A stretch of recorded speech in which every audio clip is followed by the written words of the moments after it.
loud on my end.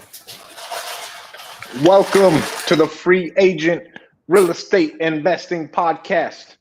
I'm your host, Stratton Brown. And I'm your other host, Michael Butler. Guys, thank you guys for tuning in with us. Thank you guys so much for tuning in, man. Sorry we missed last week. I was traveling, Mike was coaching, and then what's it called? And then the next day we just got too busy again, right? If you don't set it aside, it's never gonna happen, bro. If there's one thing I've learned. For sure. That's 100%. Hell yeah, bro. So some quick housekeeping things. Yeah. If you guys are looking for the best cold callers in the country, go to callmagicians.com. Yeah, man. If you guys are looking to comp your properties, you guys already know, man. I got the prop stream, right? Go to mainlinecomps.com, mainlinecomps.com. Again, it's what I use to analyze any deal, whether it be freaking Airbnb deal that you may be looking to purchase, right? You want to make sure you're still buying it, right? Because it still has to calculate as a rental if shit was to hit the fan. So, yeah, you're looking to comp those properties, pull lists, skip trace, and all that good stuff, man. Mainlinecomps.com. I love it. And we do these so we can make money. I'm talking about the 100%. Affiliate shout outs. 100%. Everyone, if you can go get an affiliate opportunity, go get that affiliate opportunity. It's the easiest money you'll ever make.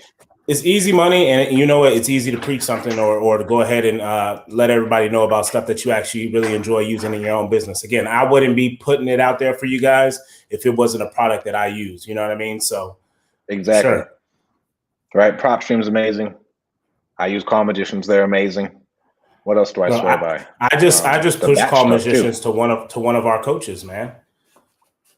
Really? I was telling you about it. He has a plumbing business, and he was talking about how he does a lot of the stuff on his own when it comes to the calendar and stuff like that. And I'm like, bro, your whole business is pretty much automated already, except for that part. I'm like, bro, you need to hit up Call Magicians and get you a VA so you no longer have to do stuff like that, bro. Bro, I mean, the VAs have changed my life. Now I've made some really big moves, at least in my business life and my personal life, that have given me a ton of momentum, that have freed up a ton of time for me. And it wouldn't have been possible without having virtual assistants. And I mean, they're employees now, right? They're just team members, not just 100%. Yeah, they are part of your team. At the end of the day, they do have families, right? So they do rely on you to make sure that you're still doing the things right, Oh yeah, bro. I mean, I've loved it. Well, I'll start off, bro. Some big things that have happened for me this week. Then we'll talk about your big things. I'm gonna cut you off real quick. I'm gonna cut you off because we got 10 people so far in here, and I want to know who the hell's in here, guys. Right? We got no fucking comments, guys. If you're in here, go ahead and leave a comment. Say what's up to us. Let us know where you guys are from. Man, we're excited. We were gone for a week, right? We're excited to see you guys on here. Share it to your parents. Share it to your aunt.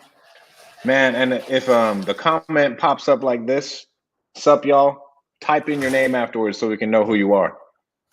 I don't think they know I don't think that they know that they're not coming through on our end. If you haven't given Facebook or StreamYard authorization to be able to how do they say it? Access your name or whatever through give Facebook? Access to it. Give access to it. We won't be able to see it. Man, I just left. Who is this? Who's Savannah? Savannah, that is my sister-in-law. What's up, Van? Oh, okay. Hi, Savannah. Man, I just left a comment. Sorry, bro. We got to know who it is. Leave a comment with your name, bro. What's going on, Gary? Share it to your whole family tree. What's up, my man? Grandma. Share it to that aunt who's a Karen. Share it to everybody. Look at my bae up in here. What's up, boo? Oh, yeah. Hey, if I was any lighter, you might be able to see me blushing. And then, I mean, Aaron and Cletus better be on here, man. They better be on here. Maybe that's who the Facebook. Maybe that's who the Facebook is. It's bro. either them, maybe Dean. Brad got on there one time and it was the same thing. So we'll see.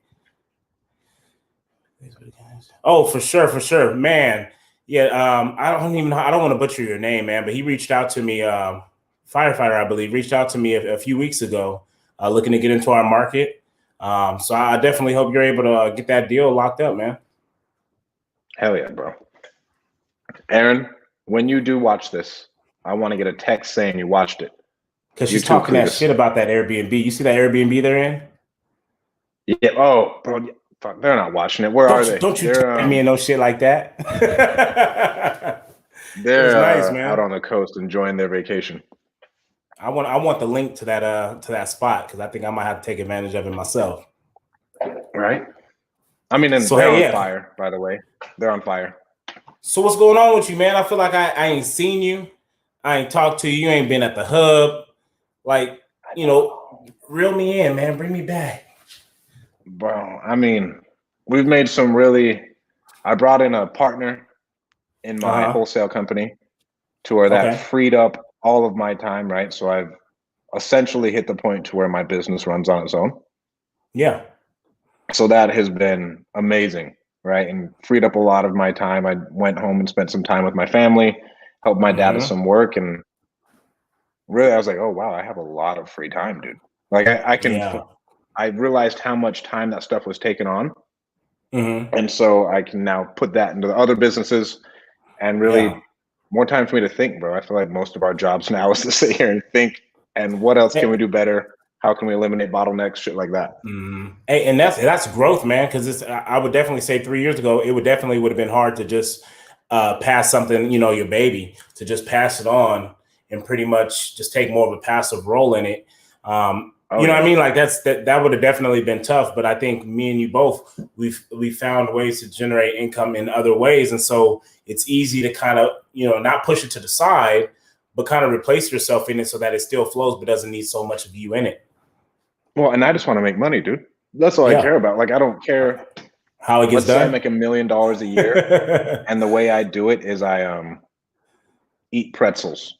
Cool. Okay. You know what I'm saying? Like, I don't care how I'm making the money as long as I'm making money easily. And I think that easily 90% of this shit is psychological and just creating the skill of making money at the beginning. And then once you're there, you kind of just follow what you want to do. Like now for me, creating income isn't an issue, so I can follow what I want to do. No, that's just still an issue. I mean, creating income to where I'm not struggling, right? I mean, it's still an issue, right? To create the income 100%. That I want. There's levels. I don't know, it's really cool. Yeah, there's levels, cool. You know what I mean? Like you're no longer in the spot where you used to be. So here we go. We got Becky here. That's my mother-in-law. Thank you for sharing. We really appreciate it. Toughest woman in the world, by the way. Toughest woman in the world. I'm just playing. She told me about that story and I was blown away. Toughest woman I've ever seen. Which one? The one of her giving birth to your Savannah? Yeah. Because Savannah got a big ass head. That's probably toughest woman alive. I don't want to put a business out like that. But like, no, Savannah got a big ass head. What else is going on? Call Magicians is blowing up. Yes. To where, and that's really running on its own too. Obviously now for me, it's like more business relationships that I can put together. More people that you can help out and stuff like that. And then high level management. And really, I talked to like 4 people. Yeah. Did my guy ever give you a call? Your guy never gave me a call. No. Okay. I know he was on the road today, so I sent it to him late. Oh, bro. But I'm in what is it? Where am I? North Carolina. Yeah. I'm in North Carolina for a self-storage mastermind. Kalani found him. What is it? The Storage Rebellion. And it's crazy, bro. I met 2 dudes, both doing 90+ deals a year, who shut off their business last year. What do you mean shut it off? They turned it off. The wholesaling business? Unwound. Yeah, the wholesaling business. Unwound it. They're like, I'm over it. Unwound it on? And one dude sold it off to his partner. Okay. And sold off all rentals to his partner, and then they're going into this. And the other guy, which is a pretty massive dude in our space, and I'll tell you about it afterwards. Yeah, for sure. Tried giving it to a COO. His COO said he didn't want it, so he just stepped off. It was already unwinding because of COVID. Yeah. And now he's like, bro, I didn't like it anymore. And just like, it was the best decision I ever made. It's crazy. Well, and both of them are doing 90+ deals a year, by the way. Yeah, but like, see, they found a way to they found a way to make money easier.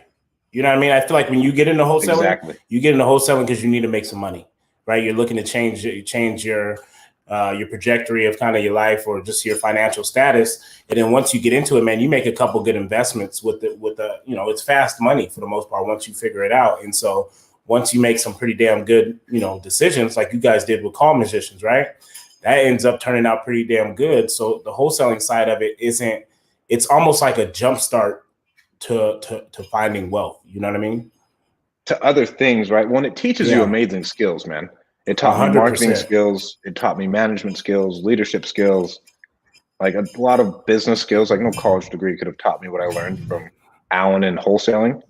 No, for now, I can take all those skills and monetize them and put them into other things. Agreed. And then, but still at the same time, like the wholesaling business is still running, bro, and it's still bringing me cash. It's just easier now. Bro, can you hear that? Yeah, what is that, a cowbell? No, it's my dog behind me eating out of her bowl, and it's her freaking dog tag hitting the bowl as she's eating. She's a beast back there, man. Grubbing. Oh, and then, I do have a crazy story for you that I'm super excited about. A dude started self-storage last year. Okay. He bought 7 facilities. 7. You know how he did it? He would wholesale 2 of them and keep 1. So he'd use the wholesale fees from the 2, use it as a down payment, and then move on. That's what he did. I've heard of people 7. Doing wholesaling storages. Freaking, they're building one right here, right by my house again. Freaking Daryl's is popping up everywhere, dude. It was just a big old vacant lot. Next thing you know, they just finally broke ground on it, and freaking those things are going up fast. It's bananas, bro. But yeah, so that's going on with me. Some bigger business moves. Amazon. So tell us a little bit more about the self-storage though, because I mean, obviously you're getting into it. I don't know if that's of interest of other people in here, because again, it's kind of like a niche, or a niche. So what exactly does that look like? Like how do you go about finding those type of deals? What is the typical profit of owning self-storage? And what separates it when it comes to like wholesaling? Like what would you say the biggest difference with that business is? Because it's more passive? So the way I'm going to find the deals, right? We're already sending out mails.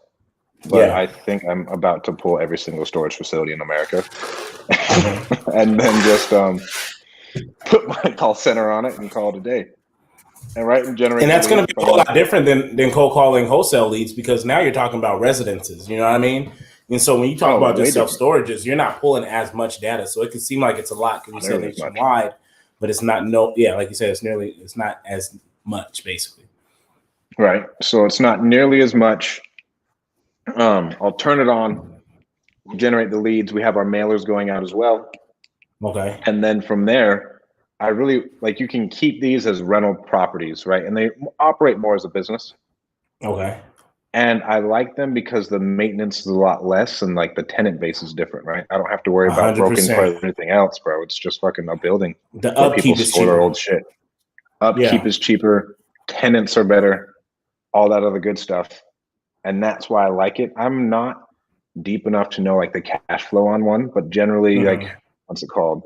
Units rent out from anywhere from $50 to $300. 50, yeah, I'm about to say about 50. Yeah, because I think the smaller ones are about $50. So, I mean, you buy a storage facility. I mean, you're buying doors basically. Yeah, I'm buying doors, right? So you're buying doors, and you're able to do a whole lot more. And what's the average size of a storage facility?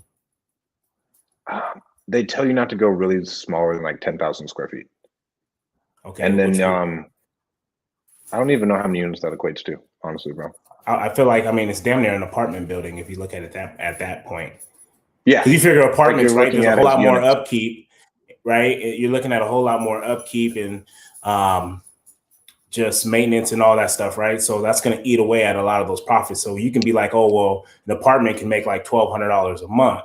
But it's how much does it cost to maintain those apartments? Whereas a storage facility, you may be getting $50, and that's on the low end, right? I would say really average, you're getting about $100, $150 a door. So now you got all these doors. We know that there's more than 10 fucking doors down one row on one side. You know what I'm saying? So, I like that. Right. So it's no different than multifamily as far as like evaluating it based off of rents and everything else. Yeah. And then less upkeep. And generally, from what I know, is everybody's buying at about a 10 cap, as to compared to Okay. multifamily, like especially in Fresno, bro. That shit's trading at like a 5 or a 6, if that. Trash. Right. Super trash. So that's what I like about that. What else is different? And then less leads, right? If you do 4 storage deals a year, Yeah. you're doing good, Yeah, right? Like you're doing bro. really good. Yeah, for sure. You get one of those, man. And It so probably that's takes over kind of your wholesaling business for the most part. right. And it's slower. I was Yeah. talking to the dude who shut it down, who's doing like 90 deals a year. He's like, bro, I like it because it's so much slower. Like it just, if we don't call a seller back in time, dude, it's fucking over in wholesale. You're not losing it. Yeah, you're not losing that lead. Right. You're not losing that lead toward these guys. It's not really like that. And I feel like it's also it'd be almost like a club based type thing, right? Once you own one of them or whatever, now you're able to have those conversations with other owners who, you know, maybe they got 10 of them, you know, and it's easy to just sell one of them because it's not performing that great. They're already making the money that they would like to make, right? And so now you're a young buck coming up in the system. And so it's easier to almost sell one of those off, you know, and help you grow because like you said, it's slower. It's probably not as congested, right? And it's going to become one of those things like who you know. Yeah. Who you know. And I mean, most of it is you just target mom and pops, bro. You Yeah. target mom and Yeah. pops. And then So you don't if you, target Daryl's? nah, hell no, I'm not calling Daryl's. They're fucking REIT at this point, right? Like, man, I we can't trying make to buy any your money off shit. of Daryl's, right? Trying to buy your They're shit. trying to buy mine.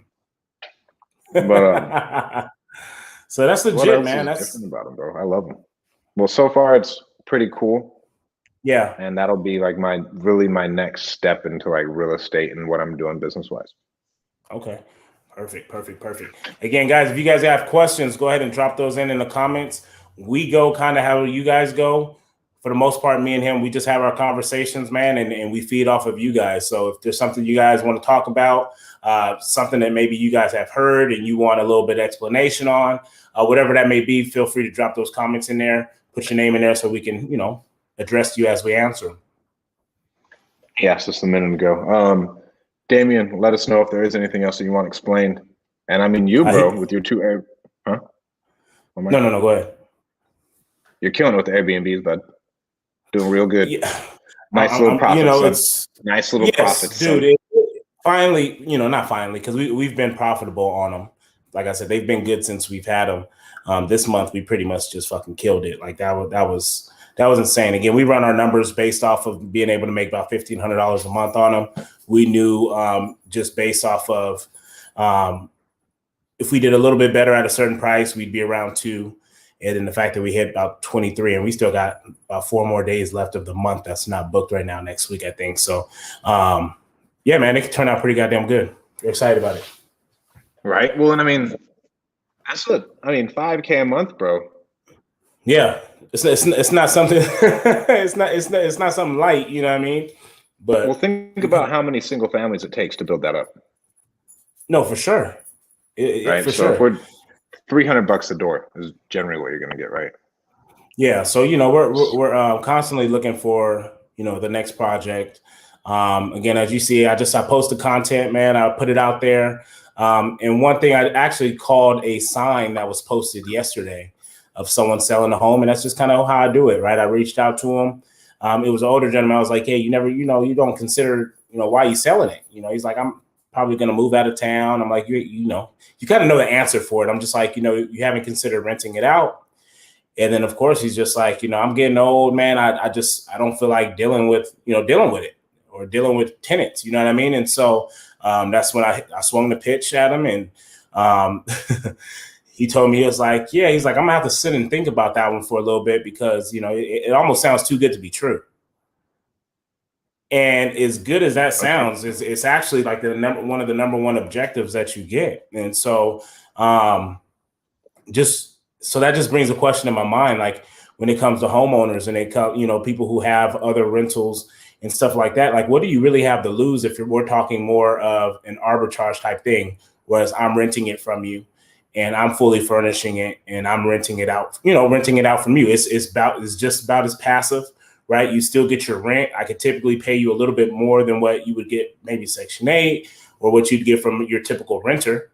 Your property is cleaned, deep cleaned every time someone moves out, every time someone checks out, right? So you're looking at probably 8 times a month.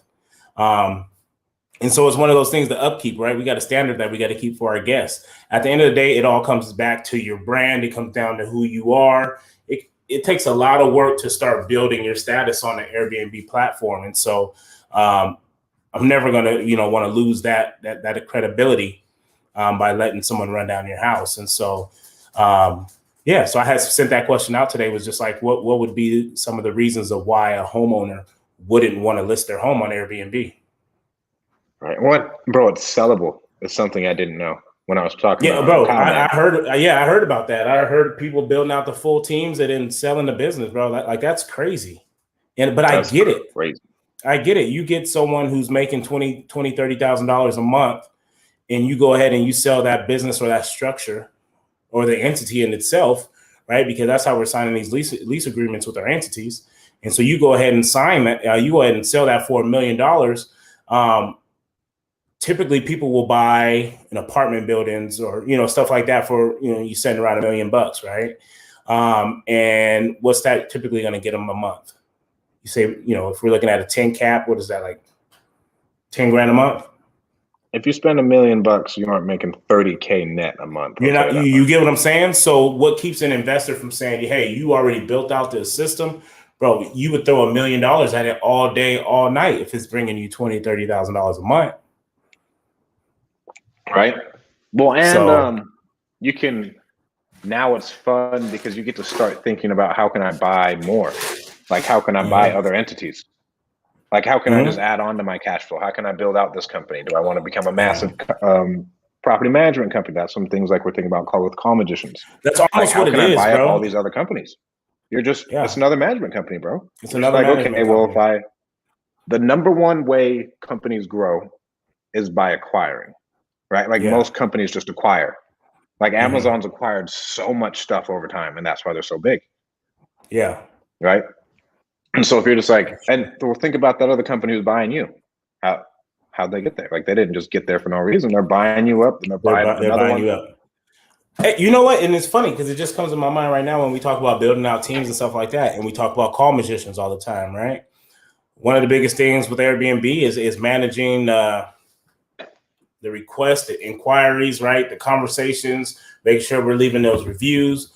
All those things can be done with a VA. All of them. Kyle has 2 VAs. Okay. Kyle has 2 VAs and an assistant. I might end up hitting you up. Right? Because those are little things that, at the end of the day, they pay for themselves and you build them in they're so profitable. It doesn't hurt you to pay for a VA. Right. Well, and in California where you are, you don't want to have a 1099, bro. If you go to court, you're losing every time.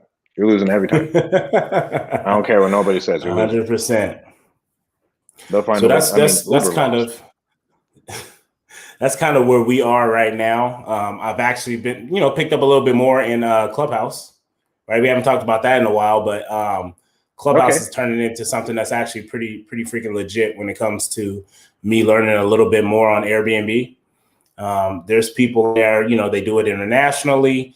They do more luxury style type things. One thing that I heard that really stuck out to me, I thought it was freaking brilliant. Like, bro, it's that I would say that's the one thing with Clubhouse more in the Airbnb space, because I'm not listening to all the other stuff at this point because there's already a lot of that content out there, right? But it's so many creative people. It blows your mind when they talk about kind of what they're doing, and you're just like, damn. Like someone talked about, and I think it'd be a little bit harder, here in Fresno, but this person was in Seattle. And so they have a lot of luxury homes, right? That sell for, $2 million, $3 million, right? These homes are sitting, waterfront homes. And what typically happens is because these homes are so expensive, your buyer pool is relatively pretty small, right? Mm-hmm. And so you have these listings, these $2 million listings that just sits on the market for 2 months, 3 months, 4 months, whatever it may be. And so this person's strategy was pretty much approaching the listing agent and saying, look, I got a great opportunity for you. we'll rent it out from you, Bro. or we'll manage it for you, right? It helps the listing agent because now you're getting the property more exposure, because what's the person going to do when they come rent it out as an Airbnb, right? When they book it as an Airbnb, they're taking videos of it, they're posting it and stuff like that, right? And then it's on the market. And so all it takes is one person to be like, damn, where was you staying at? I like that house. And so it benefits the homeowner, because right now you got a $2 million house that's sitting vacant on the market that's not making you no money. And those things will rent out probably $2,000 a night. Bro, so now you're able to go ahead and throw that shit on Airbnb. You're able to make the homeowner some money. You're able to, you're not really cutting the agent out. They're still going to get the home sold. You're actually giving them more exposure. So there's a value part of it. And now here you come in and manage this freaking $2,000 a night listing, and you're going to make money off of it. You know what I mean? And so one of the questions that came up was just like, if the property was to sell, how does that work with the lease? And it's one of those things where it's just like, if say, we're in March right now, the home sells, but we have bookings up till mid-April. Well, that's pretty much, the contract will state that if you have days that's already booked, you're guaranteed to be able to at least finish out those bookings, and then they can sell it. Freaking great. That's so smart. It's awesome, right?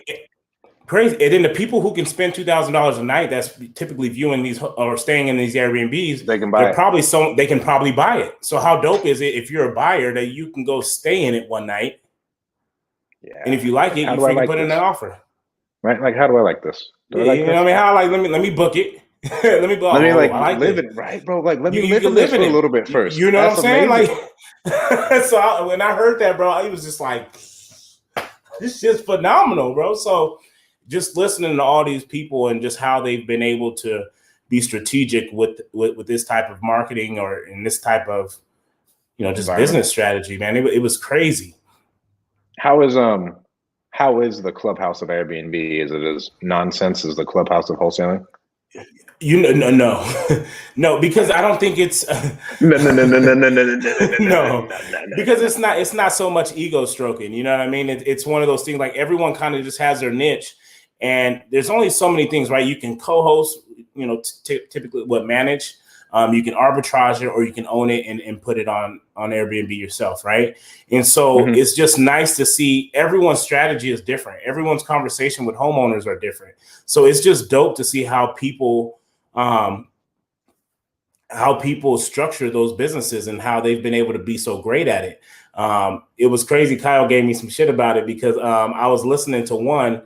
Matter of fact, it was that one, and I had a question on it because, again, like, it blew my mind, bro. So, I raised my hand, asked my little question, whatever it was, and we're just talking about it. Next thing you know, like, I get asked to be a moderator. So I'm like,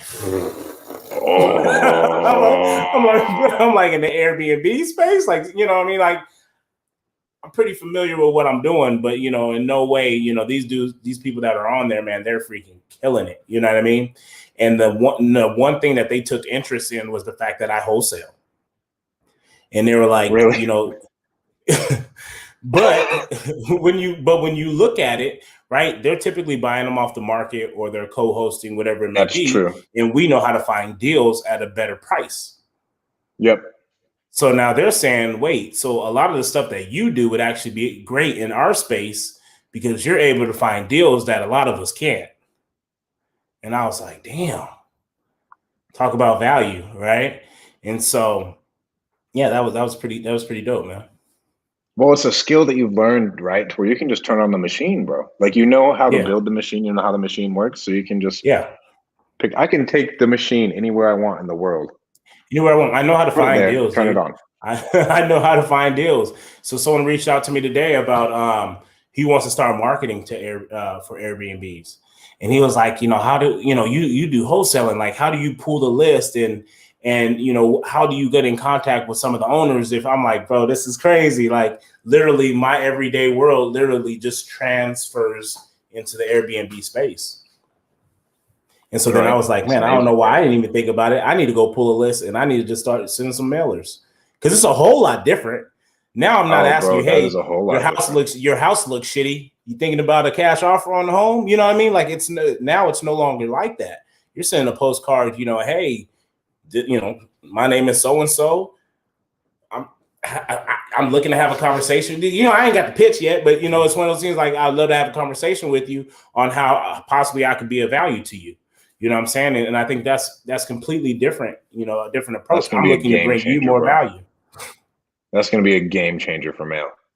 I think you were going to pick up like a couple a month with mail doing that. I really do. I already pulled a list of that I was because I wanted to buy rentals in a certain neighborhood. And I'm like, fuck, like I already have the list. I've already skip traced it and everything. I'm like, now I'm just going to create a little postcard and send it and see what it does. Yep. Bro, that's amazing. Like there's someone in my neighborhood who owns like 3 houses back to back to back. Don't stay in them though. Good. Yeah. Hey buddy, let me rent all three. Let me rent all 3 of them. Okay. You know what I'm saying? So how's the baby? So I picked up on Clubhouse. The baby, man, she's getting big, bro. She's starting to get the little rolls on, you know, right underneath the knee, on the thigh. So like if you pull her socks all a chunky baby, dude. You know what I'm saying? You pull the socks all the way up to, you know, over the calf, and then you get introduced to the little roll right there, man. This makes you want to bite the shit out of her. Bro. And I can't wait to have more kids. Not right now. But when we do, I'm gonna be solid. When you get to a storage unit, you're gonna be solid. No, I don't. You're gonna have them going around there with a little car space. Hey, sweeping the lanes.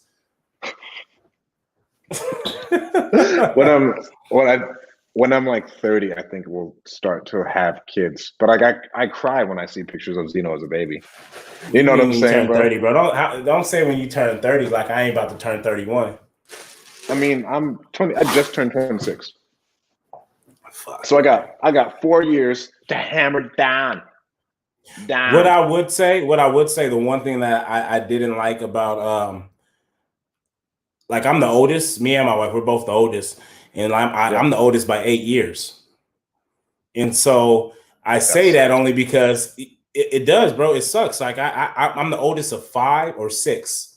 I'm the oldest of 6, and I'm not really. I mean, you know, I love all my siblings, but you aren't that close to them. Like we're not that close because we're just in different times. Like I got 3 kids, bro. I'm married. Like they're turning 21, 22. You know what I mean? They turning. My brother's hitting me up like, "Hey man, I'm like, what you doing?" He's like, "I'm about to go out." I'm like, "Bro, it's 11." I'm like, "Bro, I'm tired, and you just told me that, and I got tired." You know what I'm saying? So we're just like in different times of life, so we're not really relatable. You know what I mean? I seem more like the parent. I'm more like the parent. You know, my brother wants to go out and buy this car, and I'm like, he's like, I ain't got no bills. You know, I got that. I'm like, bro, but what happens when this happens?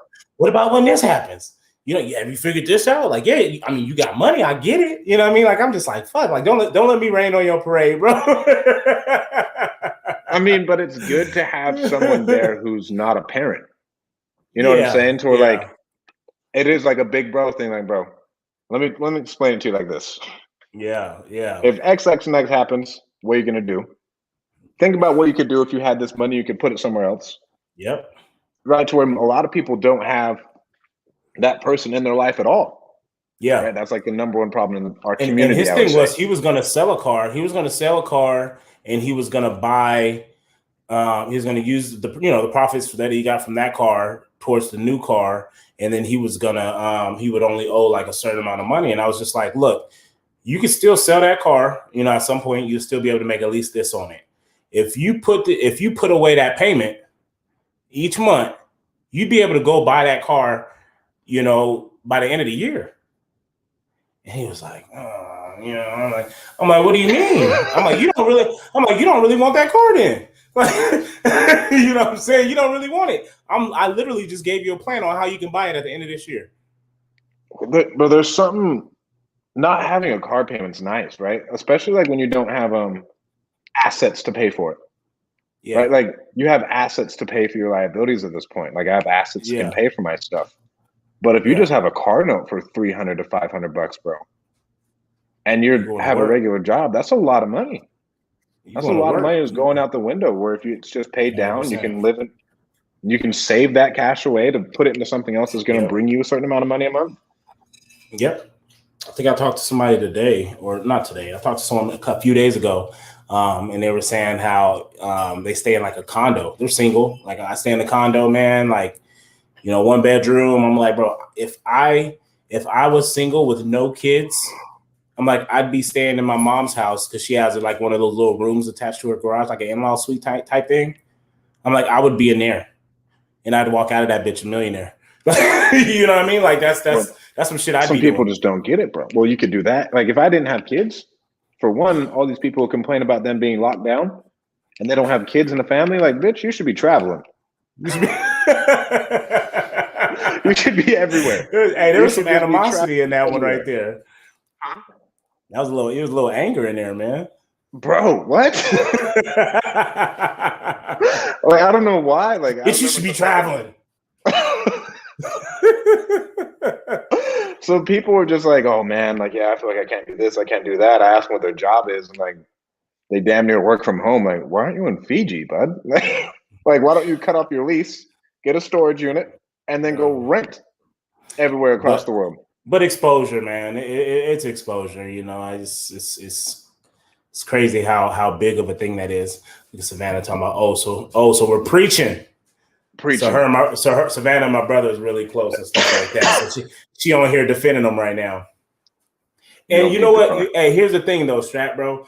Honestly, when he was explaining it to me, like I could 100% see, like, honestly, like if I was him, I would have bought the shit. Like that's just, you know, because he made good money. I'm like, bro, I didn't make money like that until I was 23, you know? So I was like, you made good money for now, but I'm like, what happens when, like, but he still plays football at Fresno City.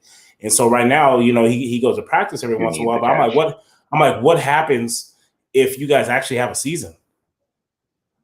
You know what I mean? Like at that point, you're not working as many hours. So you can afford it now, yeah. But what happens when your hours get reduced? Like, bro, like. One of my boys got his fucking car towed when we were at Fresno State, fucking repoed. Oh my goodness. But like, who in God's name let some college kid with a scholarly check get a nice car? Bro, hey, we got some good shit on these scholarly checks though, and you know, and mine wasn't shit. We got like $925. Did we talk about what was your first scholarship purchase, bro? What was your first scholarly check purchase?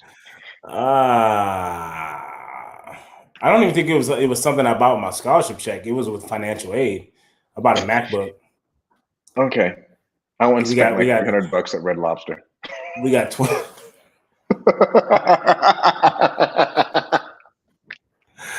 Bro, we got 27. We got 27. It was a 27.75. I specifically remember it every semester. 27.75. And I remember even my senior year, bro, they tried to put me, I only needed one class to graduate or something like that. And so I was like, hey, I got to be full time. They was like, what you mean you got to be full time? They was like, there's no more classes for you to take. They're like, and so we came to conclude, like they put me in the classes to put me full time. But they're like, if you don't pass these classes, like you got to pay it back. You got to pay it back. And I was like, bet. They ain't hit me for shit. I think it was a scare tactic. No, you really do. They didn't make me pay it back. You didn't pass them? Fuck no. Bro, I bought my what's it called? I bought my Red Lobster.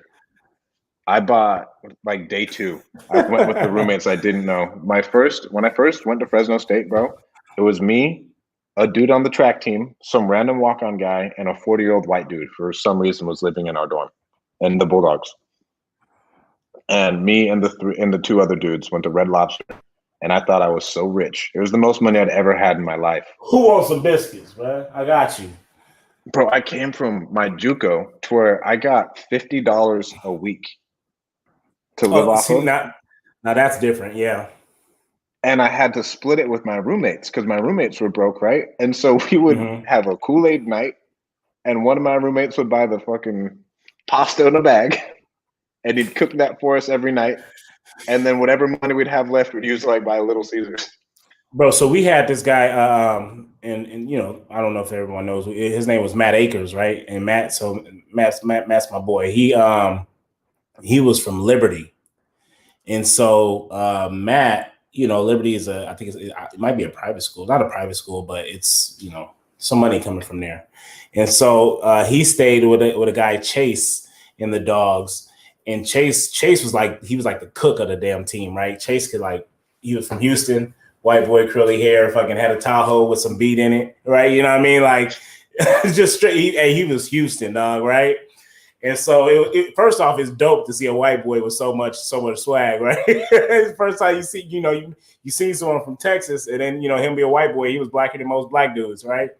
And then so he stayed with Matt Akers, and Matt Akers' mom used to come down like once a week, and she would bring him trays of like enchiladas or like lasagna, or like she'd cook for him, and she'd drive down to Fresno, stock up his refrigerator, and so like that became like a thing where it was like, in the dogs, nobody locks their doors. Right, you just walk into everybody's apartment, you know what I mean? And we knew Akers' mom hooked it up every week. So at that point, you didn't give a shit if you had money left over, because somebody had food, dog. You know what I mean? Like that's just, it was like a community type thing. Nobody had money, and we all had food, bro.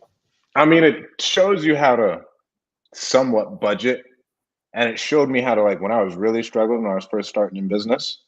Yeah, I was like, okay, bro, like I've been here before. Like I have been broke. Like at my junior college, bro, boy, was I like broke to where the only difference was I had my son with me. I was like, all right, bud, you're gonna start to learn how to live hard real early. That's crazy, bro.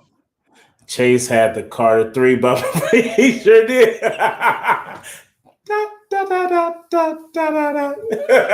Started off hustling, bro. Literally didn't start. His shit was so loud, bro. It would like vibrate the fucking windows in the dogs. Bro, the crazy, dogs. I just hated. Dogs I had a 4-bedroom. Robbie got kicked out. So I had to share that one bathroom. You got kicked out? Got kicked out. Robbie got kicked out. Really? Bro, he was fucking his house, his room, his apartment was like the party. They was like partying all the time, dog. The shit was crazy. Like, bro, like, it was crazy, but like he got kicked out the dogs, bro. Did you have the Lazzos when you were there? No, the Palazzos came up probably like my junior year. Or the year Harper and them got there, I believe, was the year that they moved over to the Palazzos. Bro, the Lazzos were insane. I don't know who thought it was a good idea. Palazzos was weak, bro. Whenever you got there, as soon as you got there, that shit, like if it was a party over there, as soon as you got there, shit was broken up. It was shut down. This shit was out of control. And my wife on here lying. At Club Rouse, and my wife on here lying. Michael did not know how to. You know what? Check this out. So it's funny right now because, like, my wife hasn't. She finished in school. She had finished school, stuff like that. After we had our kids and stuff like that. So they don't understand that the real moneymaker was her when I was in college, right? She had her. It's funny as shit. We look at it and we laugh, bro, because it's fucking hilarious. So we had the scholarship checks, and then she was working probably part-time. I'm assuming it's probably like part-time at GB3, right? Okay. And so she would make like, $300 like every 2 weeks or whatever it may be, bro. But hey, you would have sworn, bro, she was making like $1,500. That's what it felt like, right?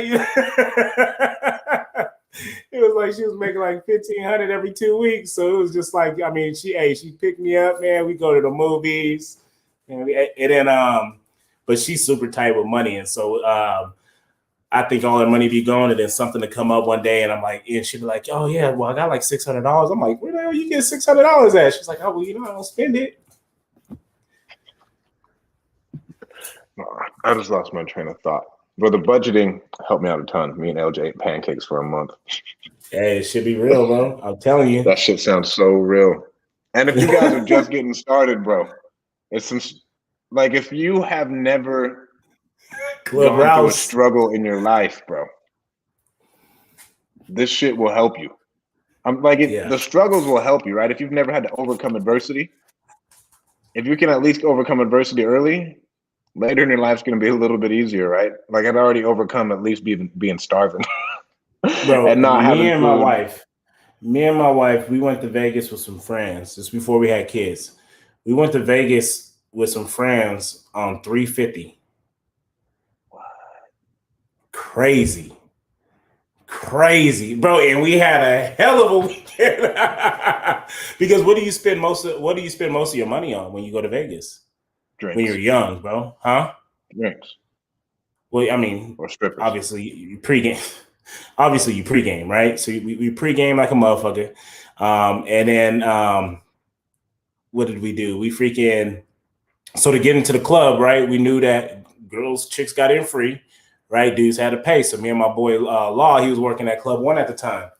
So he'd freaking put in $10. I'd put in $10. We'd go play blackjack with $20, and we would walk away at like 120. So we'd walk away with our $60 to get into the club, and then we'd go to the club, and then the girls, they go dance with, they do their own thing, right? At the end of the day, I ain't trying to brag or nothing, but my baby look good. So at the end of the day, I'm like, hey, if you end up in a VIP table, like, hey, I ain't tripping. I ain't tripping. That's one less drink I gotta buy.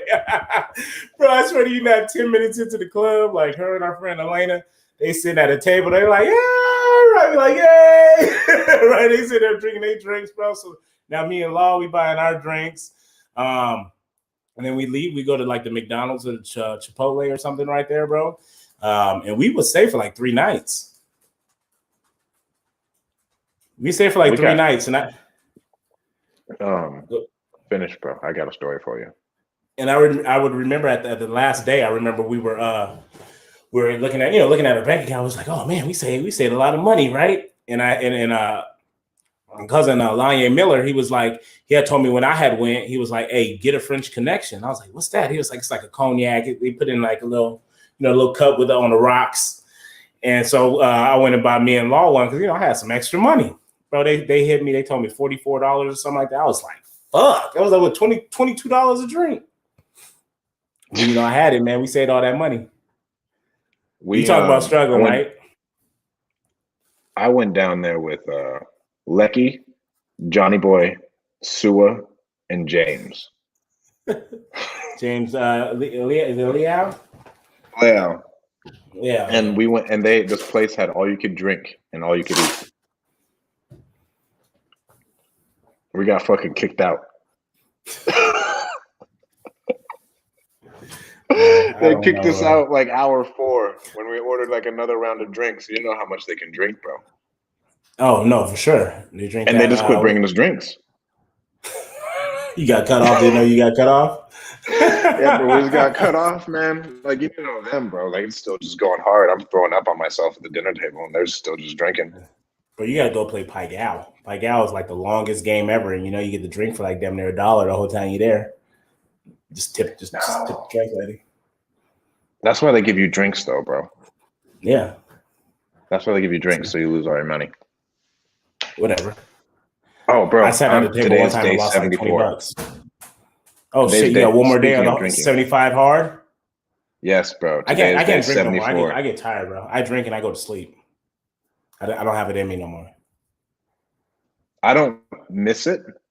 I love wine. Like, I just love the taste of wine.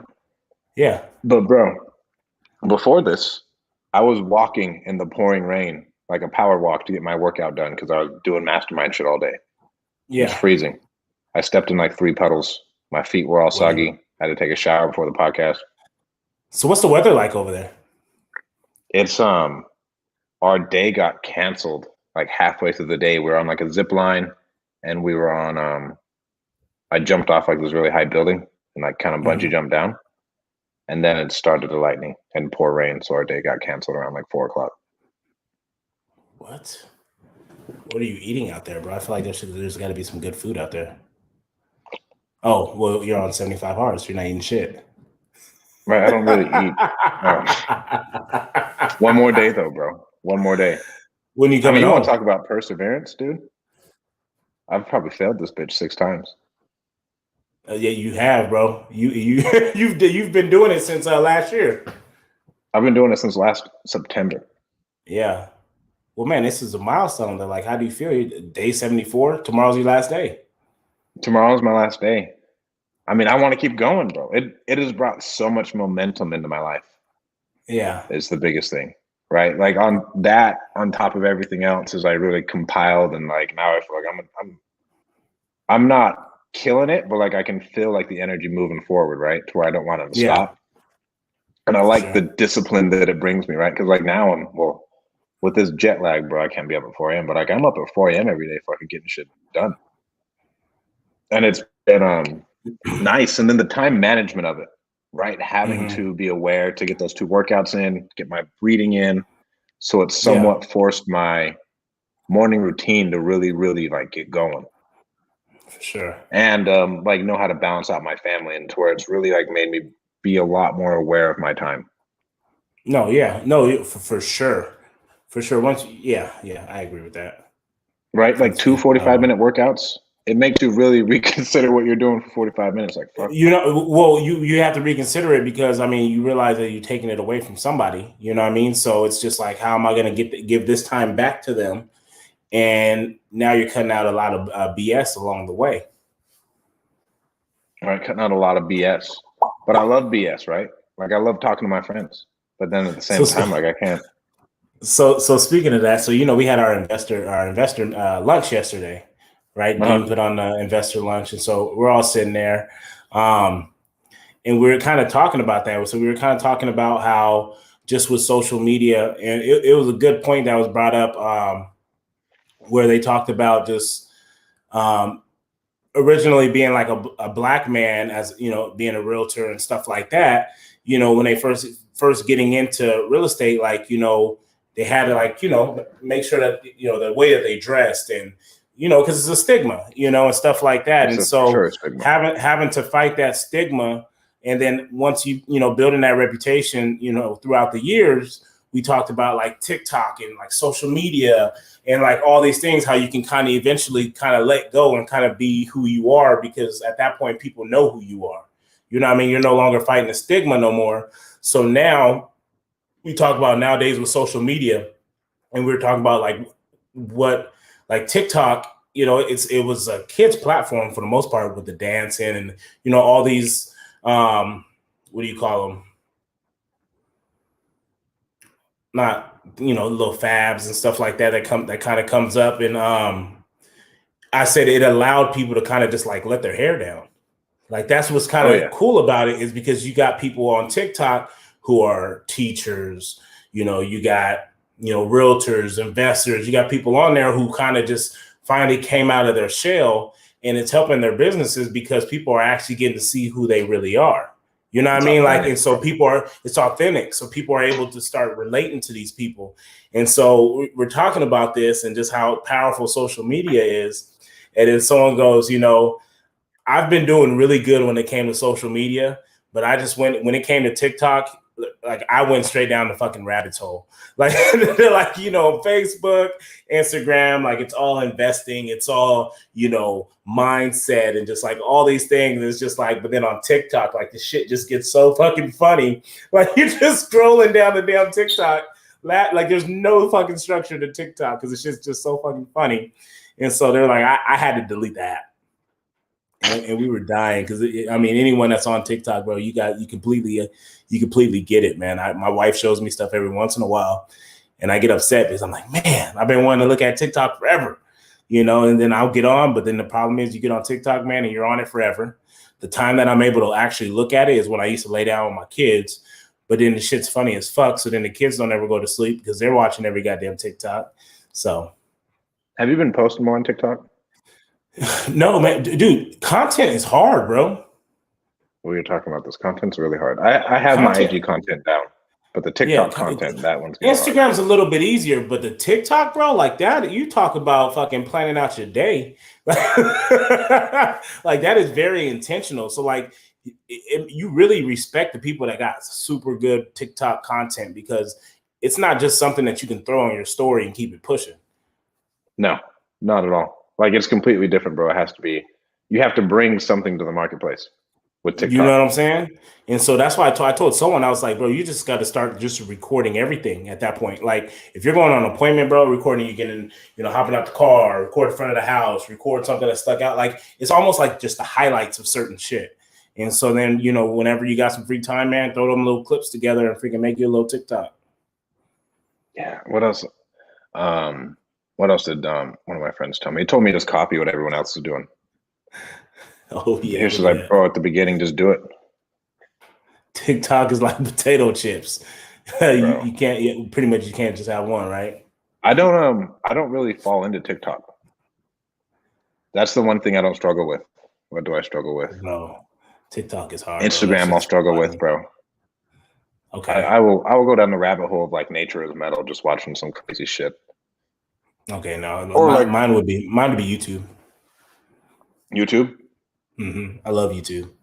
There's always something like, because I mean it's learning shit too. You know what I mean? So it's just always something that I sit there and like I watch like dudes like smoke a rack of ribs or something. Hey, that's educational. You need that. You know what I'm saying? Like my wife just bought me a grill. You know what I mean? So I'll be on there trying to. I did it. I got a char griller. So it's gas. It's gas, charcoal, and then it has a side box that you can put on the smoke. Oh wow, that's dynamic, bro. So I'm pretty fucking juiced about that. I got some ribs in the freezer. I'm gonna slap them things on there this weekend. You know what I mean? I done already found me, a nice little marinade and stuff like that. So I'll be on YouTube. I'll be learning, bro. Got my little gloves from whenever I make some pork belly or something. They stick their hands in a hot ass pork belly. Like that's another life goal of mine. I want to get a good one of those videos. I really do. Like that's a life goal. Dig in there and just pull it. You know what I mean? Like, whoa. So that's just how I look at it. I can't be the dad that don't know how to grill, bro. I got to hop on that grill and be able to put in work. I want to have the video where I have the knife and I go to cut it and I'm like, nah. And I grab it and then I pull it apart, bro. See, that's a nice little TikTok right there. You know what I'm saying? What so does my TikTok have to follow a niche? Do I have to be like just real estate investing, or can I bounce around? I mean, because people got to know what they're getting from you. You know what I mean? Like no one wants to. Like you think about kind of like what you watch on TikTok. Like I'm not watching someone that's fucking going around.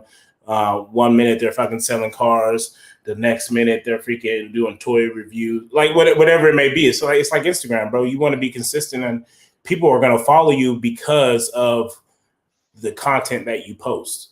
So like if you're just somebody that's fucking funny, like bro, like I'm gonna follow you. Like there's a lady on there, there's a girl on there who talks about like black families, and not in a bad way, but just like how just the demeanor of like the parents, the old folks, like, oh, you just got that car? Yeah, it looked good. Just how they talk. And I'm just like, it cracks me up every time because it reminds me of my parents. And so like I love following her page because every fucking video on there, I just be dying.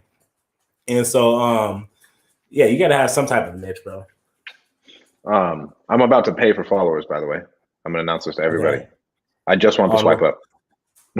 bro. The swipe up, it's that's everything, bro. It's worth 100%. 100%. I agree with you. Because everybody, you lose people. You lose people. Hey, go hit the link in my bio. They're like, I ain't going to hit fucking no link. I ain't going to your bio. Like, bro, right? Swipe up. We'll just swipe up. So there's 3 reasons. Number 1, the people who would have followed you if you had 10,000 followers don't follow you if you don't have 10,000 followers, right? So it helps that. Yeah. And that's like an actual thing for whatever reason. Like they think you're popping even though they know the followers are fake. We all know the followers are fake. Yeah. Everyone knows the followers are fake. Your content ain't that goddamn good. Right. It's not, bro. Number 2, the swipe up. Honestly, number 1 is the swipe up, to where I just want my actual followers to be able to engage with me more. That's all I care about. Like be able to like swipe function, up, bro. That's a huge, and you got to be at what? How many? You got to be at? Is it 10,000 followers? Like fuck, bro. Like 10K to get a swipe up, like that's crazy, bro. Because at first everyone had it. Really? Everyone used to have it. Because I remember one time I tried to use it before, and I was like, "Whoa, like it's just not working." And then you push the little link thing at the top, but it's like something completely different. But yeah, so everyone used to have the swipe up function. So in the next week, you're gonna see that I have 30,000 followers. That's why. All right. I'm not trying to hide it. Well, let me know. I'm gonna get out in front of this. I'm gonna get out in front of this. Well, that's why everyone had hopped on TikTok on Clubhouse so early, so they can get more followers. So they can get more followers. It's a new platform, right? You get as a moderator. Exactly. So it was all like a marketing type thing, bro. Like it's and I think that's why so many people it turned into like an ego stroking type thing, because it just if you were a moderator, it was like, let me air out all my shit right now, so whoever's in this room can all follow me. Right. Like, so it wasn't even like a flex on others. Right. But it's, it wasn't even really about, flexing on nobody. It was just like, bro, y'all need to follow me, because what's going to end up happening is at some point they're going to be able to monetize Clubhouse. Right. They're going to be able to monetize Clubhouse, and you're not going to have the following, right? The first people who are always on any platform always will make the money. Yeah. Right. The 100%. First YouTube dudes killing it. The first Instagram dudes killing it. First TikTok people killing it. Yep. And now the first Clubhouse people are killing it. For sure. I'm paying for the followers. Get out in front of this PR movement. Well, shit, man. Let's kind of wrap it up. We're sitting at an hour. I know we kind of just rambled on a little bit on this podcast, but I mean, this was us catching up. We haven't really got to talk, you know what I mean? So it's been a minute. We're gonna bring on a guest either next week or the week after that, right? And that's so we'll figure out who we're gonna bring on, guys. If you have suggestions on what type of investors or just anyone you would like to see or get some type of value from, definitely let us know. We kind of got an idea of we've had a few people lined up that we were already thinking about anyway. Right. Well, everybody loved Jason. For some reason, they like him more than us. Like, fuck you guys who think that. I can't stand the guy. You know what I mean? Like, shit. Right. But how can you like that dude? You know what I mean? Like, his hair's not that nice. I'm still not over Dean fucking being on the damn TV, bro. Hey, bro. Let me get me a goddamn commercial. I gotta get a commercial. Motherfucker shirt. Hey, you want to sell your house? Do you want to sell your house? Do you? Again, nice ass man. I'm gonna get a perm. I'm gonna do. You gonna be on there looking like Big Worm, bro. I'm gonna have a cat will. I'm gonna got Cat Williams. Mike Zuber. You want us to bring on Mike Zuber? Did we ever bring him on? We never bring him on, but we can bring him on. Go buy his course. Everybody needs to buy his course, by the way. For sure. I'm still trying to get some of Mike's. I'm still trying to get some of Mike's Airbnbs. Not Airbnbs, but some. I know. I know. He ain't gonna give it up. He won't. I think I was just talking about. I was like, he has nothing to lose in that sense. He still ain't doing it. Like, you get paid either way. He still ain't doing it. I know. I get that. I know for a fact. I like beat my head against the wall. I think about it like shit. All right, guys. Again, if you guys are looking, oh man, I didn't even do this. What do you mean? If you guys are looking for cold callers or any type of VA, go to callmagicians.com and they will take care of you. What you got, Mike? Nothing. I already talked about PropStream. They'll be all right. Mainline comps. Looking to comp some properties. Go to mainlinecomps.com.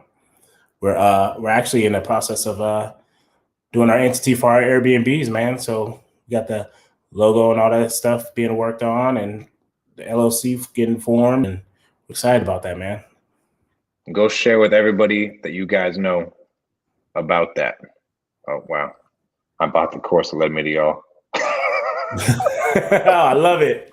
I love it, bro. But yeah, man, he reached out to me about it. I thought that was dope, man. Hell yeah. Well, thank you guys so much for tuning in. We'll talk to you guys next week. Did you hear that? Have a great week.